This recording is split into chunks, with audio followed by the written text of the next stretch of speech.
Son art est à la fois une exploration du monde, mais aussi une thérapie. Elle est photographe franco-camerounaise et elle se penche sur l'univers de la santé mentale. Charlotte Yonga, bonsoir. Bonsoir. Soyez la bienvenue sur le plateau du Journal Afrique. Alors, vous êtes exposée en ce moment à Paris par 7e Galerie et Galerie 31 Project. C'est une exposition collective, je précise. C'est jusqu'au 9 juillet. Alors, je vous propose de regarder ensemble vos œuvres parce qu'elles représentent à la fois des individus, des plantes, mais il y a un point commun, lequel? Entre ce que je représente dans mes photographies, Absolument. Pas facile à dire. Ce qui me touche, mais m'intéresse, ce que je vais aller chercher, peut-être la vie dans la nature.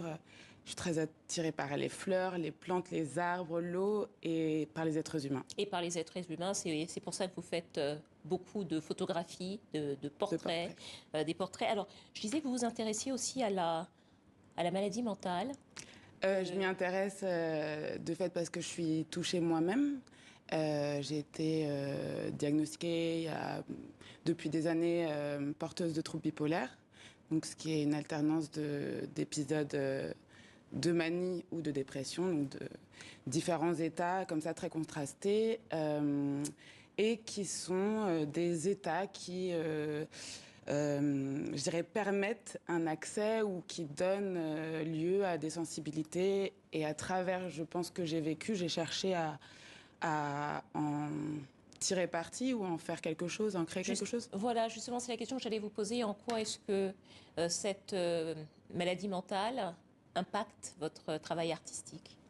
Je pense que pendant plusieurs années, je ne trouvais pas le lien, mais en fait, il se trouve que par exemple, moi, j'ai peu d'épisodes dépressifs, mais j'ai plutôt des épisodes maniaques. Donc, quelque chose une sensibilité exacerbée et surtout liée à l'euphorie, un sentiment de connexion, d'hyperconnexion. Et je pense que dans ces moments-là, c'est aussi lié. Enfin, c'est des moments de travail intense également. Oui, mais beaucoup de détresse et quand même quelque chose qui quand même met en marge de la société, qui est un petit peu glissant. Donc c'est difficile de se rattacher à de la production concrète, si ce n'est que c'est pas impossible. Et que dans ces moments-là, j'ai par exemple une grande sensibilité aux couleurs que je vois très vibrante, très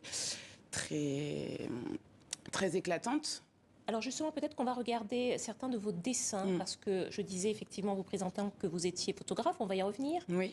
Mais vous faites également des dessins, et en effet, les couleurs sont extrêmement chatoyantes. Est-ce que vous pouvez nous parler de ce dessin qu'on voit, peut-être comment est-ce que vous l'avez, peut-être le contexte dans lequel vous l'avez fait, dans l'état dans lequel vous étiez, et ce qu'il représente pour vous, en tout cas.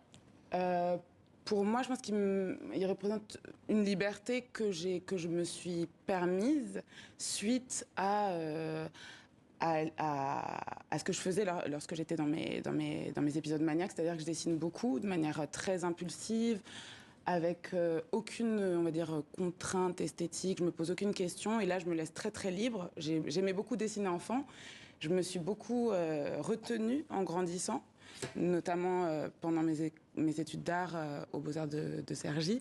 Je dessinais pas, je voyais pas pourquoi, qu'est-ce que j'avais à dire, et il s'est trouvé que dans certains de mes épisodes, le dessin revenait comme quasiment une nécessité ou vraiment quelque chose de très très très important, prégnant. Et quand je dessine depuis, ça fait peu de temps que ma galeriste donc de 31 Project, Clément Soudard, ainsi qu'une commissaire d'expo, Eva Barouat-Kevel, et plusieurs amis m'ont encouragée à intégrer le dessin et à l'associer à la photographie. À l'associer à la photographie dans votre œuvre. Ce qui était quelque chose pour moi de complètement impensable, bizarre. Pour vous, c'était uniquement une thérapie lorsque vous dessiniez? C'était pas, je me posais pas la question. C'était vraiment un besoin, en tout cas. Oui, c'est comme. Mais la photographie également. La photographie, c'est différent, c'est plus construit, c'est plus contrôlé. Ça l'était en tout cas. Alors, on va regarder quelques-unes de vos photographies. Je disais que vous explorez beaucoup, vous faites beaucoup de portraits. Alors, on va peut-être voir, il y a des portraits d'hommes, mais aussi des portraits de Là, il s'agit du travail de... Alors voilà, parce que c'est une exposition collective, effectivement. Oui, donc, on est 5 artistes. Voilà, vous êtes 5 artistes, et en effet, il y a également des... donc, des Léonard Pongo, voilà. Kwaku Yaro, Mariama Conte, et également, la dernière personne, c'est Courage Anke. Et là, c'est une de vos photographie. Oui, alors ça, c'est une photo qu'on a choisie avec ma galeriste. C'est une photo de mon père, c'est un portrait de mon père. Donc il n'y a pas de lien direct avec la maladie mentale. Mon père va très bien, mais je pense que oui, je pense que dans tout le travail artistique que beaucoup d'artistes déploient, et moi à travers la photographie, pas que, je me tourne beaucoup vers les autres, mais l'histoire personnelle, la mythologie personnelle. Là, c'est mon père assis dans une chambre de la maison de ma mère. Et mes parents sont plus ensemble depuis que j'ai 2 ans. Qu'est-ce que pour vous les portraits, puisque vous faites beaucoup de portraits, qu'est-ce que ça dit de la vérité d'un instant, d'un individu?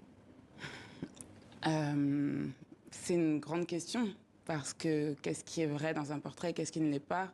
Je pense qu'il y a tout est possible. Le photographe va donner sa vérité, le modèle va proposer aussi sa vérité. Et peut-être que ce sera une vérité complètement mise en scène. Je travaille aussi mes portraits, je dirige beaucoup dans mes portraits. J'ai pas la réponse, c'est quelque chose d'un petit peu lié à l'interprétation, presque mystique et aussi poétique. Qu'est-ce qui fait, alors c'est une question auquel les artistes n'aiment pas beaucoup répondre en général, mais qu'est-ce qui fait qu'à un moment donné, vous allez concentrer votre attention sur un individu, un visage, une plante, un arbre, et que vous allez avoir envie de le prendre en photo? C'est vraiment une attirance. Ça peut être une attirance, une lumière, une étincelle dans un regard ou la brillance d'une peau ou juste l'affection que je porte à quelqu'un. C'est vraiment un peu comme un coup de foudre instantané et l'envie, la sensation de préserver cette chose que beaucoup de gens ont quand ils font des photos. On a envie de le garder un peu dans une boîte au trésor, tous ces gens, toutes ces belles choses. En tout cas, c'est le regard singulier, c'est le vôtre, celui de Charlotte Yonga. Je rappelle que vous êtes exposé en ce moment à Paris par la 7e galerie, la galerie 31 Project, et qu'on peut voir ça jusqu'au 20 juillet. Jusqu'au 20 juillet, non pas au 9, jusqu'au 20 juillet, et que c'est une exposition collective. Donc on peut découvrir aussi les œuvres de beaucoup d'autres artistes du continent. Merci beaucoup. Merci beaucoup.